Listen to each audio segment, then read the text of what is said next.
if we can't protect this place, then there's not a chance anywhere else. Those are the words of a conservationist who's worked across all of Texas. And he's talking about Val Verde County, the last intact wilderness between the Devil's River and the lower Pecos. Right now, in the heart of Texas, a monumental project is moving forward. The largest transmission line ever proposed for this state. A corridor that would cut straight through these primal landscapes, threatening to carve away their magic and silence their beauty forever. What's at stake here isn't just the land or the people who love its gifts. It is Texas itself. Its heritage, its identity, its last true wild. As you hear this, Texas is hemorrhaging land. 1,000 acres, every single day. 5 years ago, it was 600 acres daily, but now the bleeding is accelerating. And once land is fragmented, it never, ever heals. But there's one place that has held the line. Drive west from San Antonio, past the hill country, past the congestion of the masses. Keep going until the landscape opens up, and time seems to slow down. You'll find yourself standing on limestone that's been here 65 million years.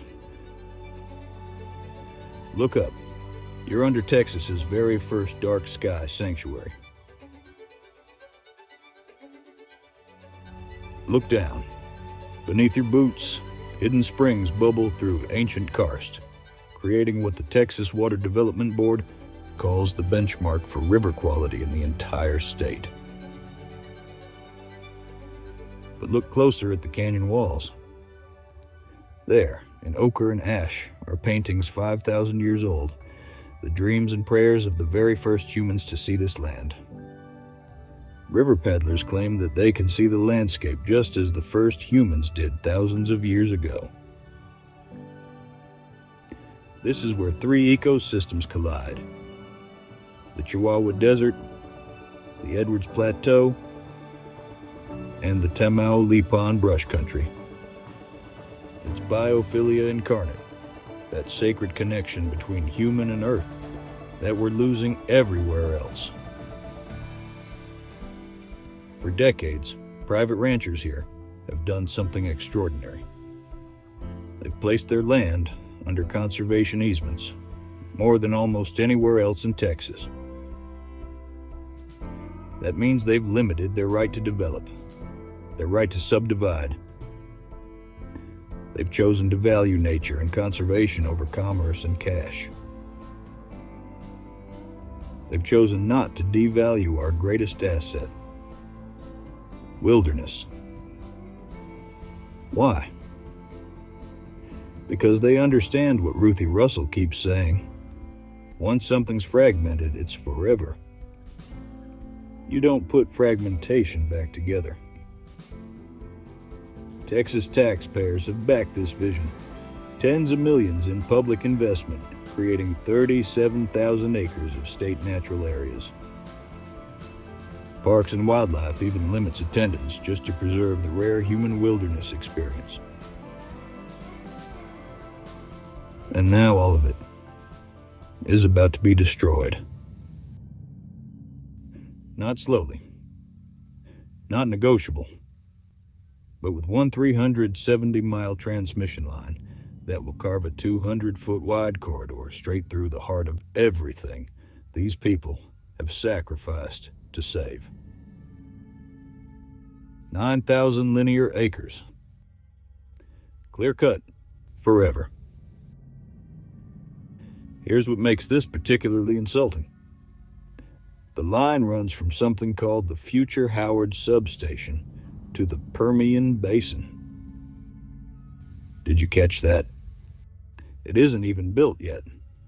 They're planning to build Texas's largest transmission line ever, specifically to justify running this line through pristine wilderness instead of following existing corridors. This is what James King calls Lazy planning. They drill oil wells inside Midland city limits. They navigate mineral leases under people's houses. They can figure this out. They're just choosing the easy way, through intact landscapes, where they only need to negotiate with a few large landowners, instead of 1,000 small ones. But here's what AEP and CPS don't want you to understand. Transmission lines aren't just lines. They're what a veteran conservation leader calls accelerators for incompatible development. First comes a line, then the maintenance roads, then the turbines, then the solar farms, then the data centers. Within a decade, wilderness metastasizes into industrial wasteland. David Honeycutt sees the deeper damage. Those footings will penetrate the limestone.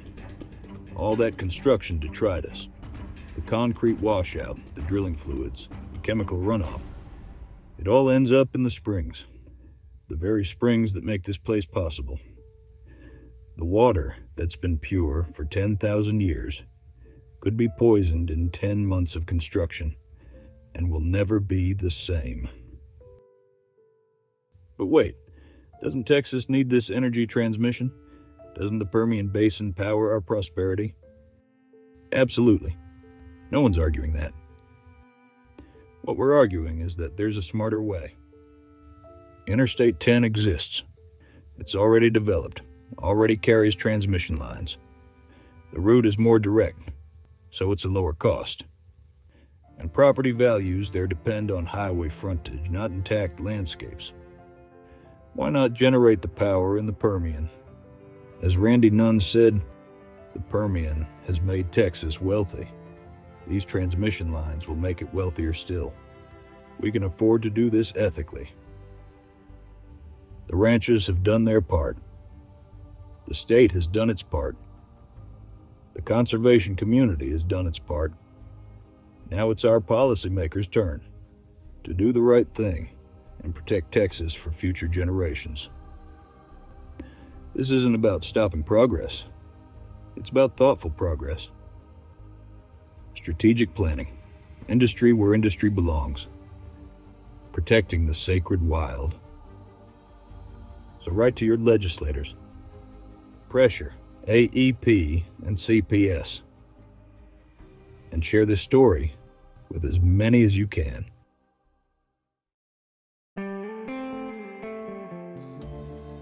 "5,000 years ago, the first artist painted these canyons.